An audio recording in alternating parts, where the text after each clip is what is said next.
Olá pessoal, tudo bem? Nesse vídeo então nós vamos falar sobre os materiais que são utilizados nos leitos filtrantes, né? Então são utilizados vários materiais, o mais comum é a areia, né? Seguido aí do antracito, mas aí também a gente vai ter o uso também de carvão ativado granulado, resinas de troca iônicos, entre outros materiais. É importante aqui fazer um parênteses, né? Que a gente vai ter também, então combinado aqui nesse caso com o uso do carvão ativado, o processo de adsorção, né? E no caso de resinas de troca iônicas, então troca, o uso de é, retenção de íons com determinadas cargas, né? Na especificação dos materiais, a gente vai ter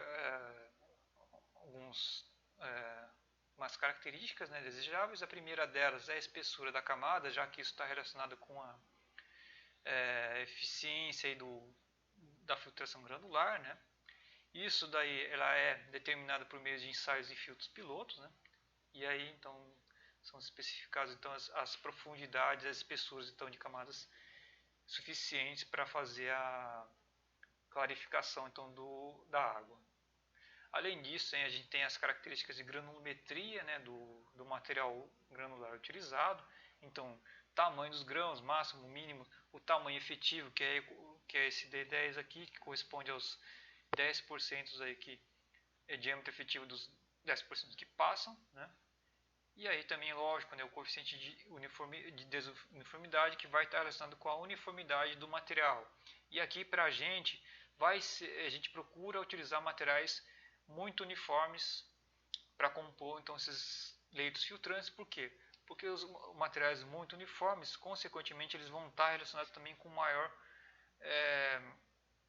porosidade, né? Que aí você tendo mais uniformidade do tamanho de partículas, você tem menos partículas menores ocupando os vazios entre as partículas maiores. De forma simplificada, essa explicação, né? E aqui para a gente interessa, né, ter uma boa porosidade no leito para ter a passagem do líquido e aí a gente ter a retenção dessas partículas. Também aqui é importante, né, essa questão da porosidade também, porque ela está relacionada também com a perda de carga do leito filtrante e também com o volume de vazios que a gente tem disponível para reter as partículas e também, consequentemente, também com a velocidade necessária também para fazer a lavagem do filtro. Uma coisa que é muito importante também, a gente vai estar vendo filtros rápidos, a gente vai ter até um vídeo só disso, é a lavagem dos filtros, né? Então aqui a gente usa a água também em contrafluxo, né, para fazer a suspensão, né, e soltar esses materiais aí, e aí consequentemente fazer a lavagem do filtro. Isso aqui de forma resumida, né? Outra característica que a gente tem aqui importante é a massa específica, né? Por quê? Isso está relacionado também com parte de estrutura, né? Então quanto vai ter de carga lá no filtro por causa da densidade dos materiais, né? Isso vai estar relacionado também, como eu falei, na parte de fundação aí do filtro. Então isso é uma formação também para a parte de estruturas, né? E também para a gente aqui também para o processo, ela vai estar relacionada também, como eu falei, com essa parte de lavagem do filtro. Por quê? Porque a gente também tem que ressuspender o material. E aí, se a gente tem que ressuspender o leito filtrante, né? Quanto menor a densidade, mais fácil é para a gente ressuspender esses materiais. Então aqui a gente vai estar vendo que a areia, apesar de ser bastante utilizado, é um material que tem uma densidade bem elevada comparado com o antracito e carvão ativado. Mas aí a gente vai passando aqui para os próximos meses, vocês vão ver que não é só isso, né, que é importante, né? A gente tem outras características aí que nisso a areia acaba tendo uma vantagem apesar dessa densidade maior, né? Então, que é o que? A dureza dos grãos, né? Que é o que? Resistência à abrasão. A gente também precisa ter materiais compondo leito filtrante que tenha uma boa resistência à abrasão. Por quê? Porque na lavagem a gente vai ressuspender esses materiais e vai ter uma força de cisalhamento muito elevada que vai ficar gerando essa abrasão entre essas partículas, entre os grãos, né, que compõem o leito filtrante. E aí, dentre esses materiais aí que a gente viu ali, o antracito, carvão ativado e areia, você olha aqui na escala de dureza, né? Você tem que areia, bom, areia é quartzo, né? E o quartzo ele está 7 na escala de dureza. Aqui, né, para vocês terem uma ideia, o carvão antracito, né, ele é 2,7 nessa escala de dureza. Então, o que vai acontecer com o antracito? Ao longo do tempo, ele vai começar a ter um desgaste, né, uma redução do tamanho das partículas. E aí também vai ter um aumento de partículas finas que vão reduzir, né, a porosidade do leito, que vai ser ruim também depois para o funcionamento do filtro. Então, por isso, né, e se a gente pegar o carvão ativado granulado também, ele vai ter uma dureza até menor aí que o carvão antracitoso. Se pegar carvão normal, que não é utilizado, né, gente, mas se vocês pegarem um exemplo de dia a dia de vocês vão pegar um carvão lá, vocês vão ver que ele é muito... qualquer batidinha ele vai começando a quebrar em várias partículas menores, né? Então você imagina um filtro que você tem uma lavagem com uma vazão de água, né, bem elevada. O que vai acontecer com o carvão em pouco tempo? Então por isso que é também importante ter materiais resistentes à abrasão, né?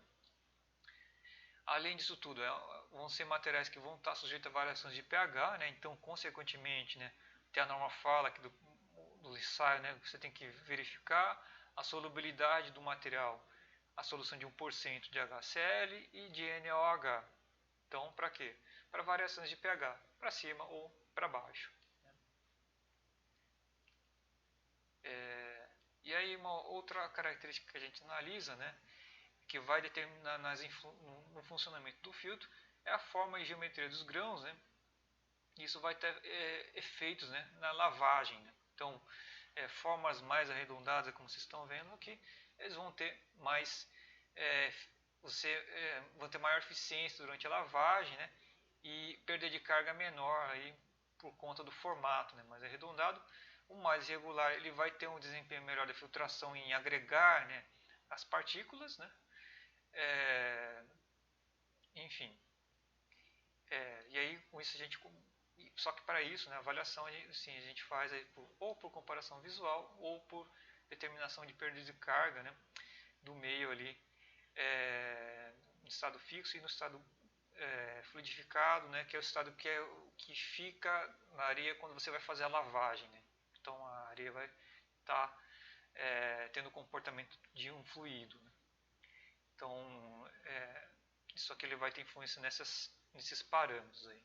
Não tem como a gente, né, determinar, né, assim, não tem como a gente fazer com que a areia, né, venha nesses, o material granular tem aqui nesses formatos, né, porque assim, muitos desses materiais a gente vê na natureza, então a gente está sujeito ao formato que eles vêm, né, mas o conhecimento do formato permite então inferir aí a questão do comportamento durante esses processos de lavagem.